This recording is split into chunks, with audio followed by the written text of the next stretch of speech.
Hello बच्चों, कैसे हो आप लोग। आज फिर आपके सामने एक नया वीडियो है जिसमें मैं आपको सिर्फ समास के बारे में बताऊंगी। समास, उपसर्ग और प्रत्यय के बारे में, जो कि हिंदी व्याकरण का चैप्टर है। और आप लोग जो है इस वीडियो में जाकर के इसको समझेंगे और उसके बाद में अभ्यास कार्य करेंगे। ठीक है, तो मैं स्टार्ट करती हूँ। समास, सबसे पहले हम समास के बारे में बात करेंगे। समास क्या है, कितने प्रकार के होते हैं। समास समास का शाब्दिक अर्थ है छोटा या संक्षिप्त करना अथवा अपनी बात को कम से कम शब्दों में प्रकट करना, यानी शॉर्टकट।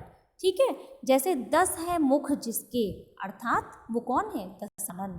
ठीक है, आराम की कुर्सी यानी कि आराम कुर्सी। गगन को चूमने वाली यानी कि गगनचुंबी।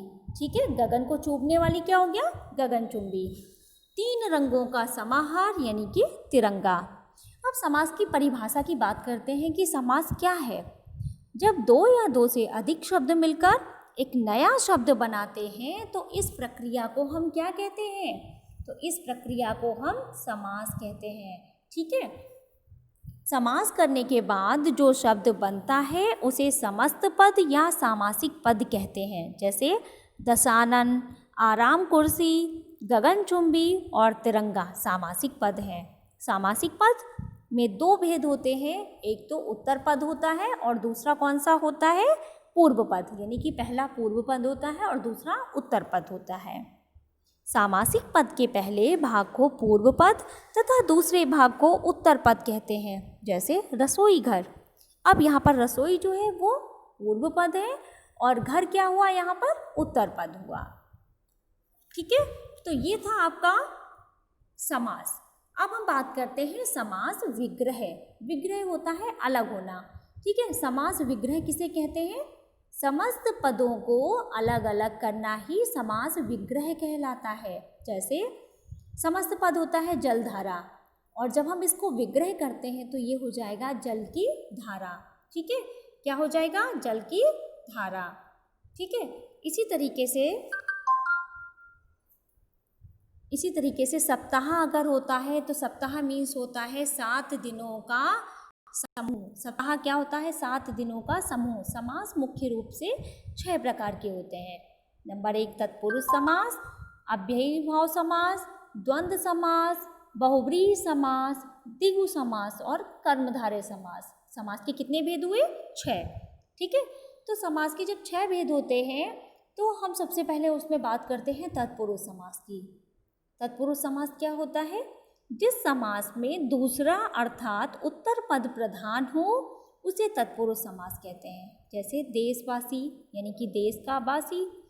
विशेष तत्पुरुष समास में दोनों के बीच आने वाले प्रसर्गों का लोप हो जाता है। विभक्तियों के अनुसार तत्पुरुष समास के 6 भेद होते हैं। ठीक है, पहला कौन सा होता है, कर्म तत्पुरुष। कर्म तत्पुरुष की कर्म की विभक्ति में को का लोप होता है। जैसे यश प्राप्त यानी कि यश को प्राप्त। यहाँ पर जब हम बोलेंगे समास में तो ये हो जाएगा यश प्राप्त, और जब इसका विग्रह करेंगे तो ये क्या होगा, यश को प्राप्त। परलोक गमन यानी कि परलोक को गमन। स्वर्गगत यानी कि स्वर्ग को गया। ग्रामगत यानी कि ग्राम को गया। जब हम बात करते हैं कर्म तत्पुरुष की तो यहाँ पर सबसे पहले आपको पहचानना है कि यहाँ पर को का लोप हो जाता है। दूसरा है करण तत्पुरुष। करण तत्पुरुष में करण की विभक्ति से या के द्वारा का लोप होता है। और जैसे कि भूख मरा यानी कि भूख से मरा। मन माना यानी कि मन से माना।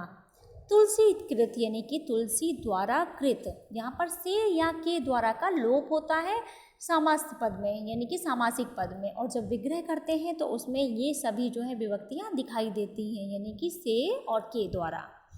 इसी प्रकार जब हम बात करते हैं संप्रदान तत्पुरुष की, तो संप्रदान की विभक्ति में के लिए का लोप होता है। जैसे कि देशभक्ति यानी कि देश के लिए भक्ति, मार्ग व्यय यानी कि मार्ग के लिए व्यय, और युद्ध भूमि यानी कि युद्ध के लिए भूमि। और जब हम इसको सामासिक पद में बोलते हैं तो देशभक्ति, मार्ग व्यय और युद्ध भूमि बोलते हैं। और जब हम इसका समास विग्रह करते हैं तो इसमें के लिए का प्रयोग होता है। सबसे अच्छी पहचान इसकी के लिए। ठीक है, अब हम अगली बात करते हैं अपादान तत्पुरुष। अपादान तत्पुरुष में क्या होता है, से का लोप होता है। अब आप लोगों ने पढ़ा होगा ऊपर भी, करण में भी से का लोप होता था, से और के द्वारा का, अपादान में भी होता है। तो आप कहेंगे दोनों में कैसे पहचानेंगे, तो यहाँ पर अपादान में क्या होता है बेटा, अपादान में अलग होने के लिए इसका प्रयोग होता है, जैसे कि हृदयहीन यानी कि हृदय से हीन, पथभ्रष्ट यानी कि पथ से भ्रष्ट, धनहीन यानी कि धन से हीन, और भयभीत यानी कि भय से भीत। ठीक है, तो आप सबको ये जो है अपादान कारक समझ में आ गया होगा। अब हम बात करते हैं संबंध तत्पुरुष। संबंध की विभक्ति होती है का, की, के, इसमें का लोप होता है, जैसे गंगा जल यानी कि गंगा का जल, पवन पुत्र यानी पवन का पुत्र, लोक और अमृत धारा यानी कि अमृत की धारा, और भारत रत्न यानी भारत का रत्न, इसमें का, की, के का लोप होता है। और जब सामासिक पद हम बोलते हैं तो जैसे गंगा जल, पवन पुत्र, अमृत धारा, और जब विग्रह करते हैं तो इसमें क्या प्रयोग होता है, का, की और के का प्रयोग होता है। अगला है अधिकरण तत्पुरुष। अधिकरण की विभक्ति में पर का लोप होता है, जैसे लोकप्रिय, लोक में प्रिय। इसी प्रकार से सिर दर्द, सिर में दर्द, गृह प्रवेश, गृह में प्रवेश, आत्मविश्वास, आत्मा पर विश्वास। ठीक है, यह में पर का प्रयोग होता है, वहाँ पर अधिकरण तत्पुरुष का प्रयोग होता है। तो इस तरीके से ये तत्पुरुष के 6 प्रकार थे।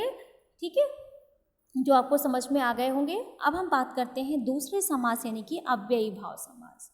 अव्ययी भाव समास में क्या होता है, जिस समस्त पद का पूर्व पद अव्यय होता है, जिसके कारण पूरा समस्त पद अव्यय बन जाए, वह अव्ययी भाव समास कहलाता है। जैसे प्रतिक्षण, अब क्षण में यहाँ प्रति लगा है तो पूरा क्या हो गया है, अव्यय बन गया है शब्द, तो ये हो गया प्रत्येक क्षण, भरपेट यानी कि पेट भरकर, यथाक्रम यानी कि क्रम के अनुसार, यथाशक्ति शक्ति के अनुसार, निडर बिना डर के, अनजाने यानी कि जाने बिना। नेक्स्ट है द्वंद्व समास। अब बच्चों द्वंद्व समास की जब हम बात करते हैं तो जिस समस्त पद के दोनों पद समान हो वो द्वंद्व समास कहलाता है। इसका विग्रह और एवं या शब्द लगाने पर होता है, जैसे नर नारी यानी कि नर और नारी, लाभ हानि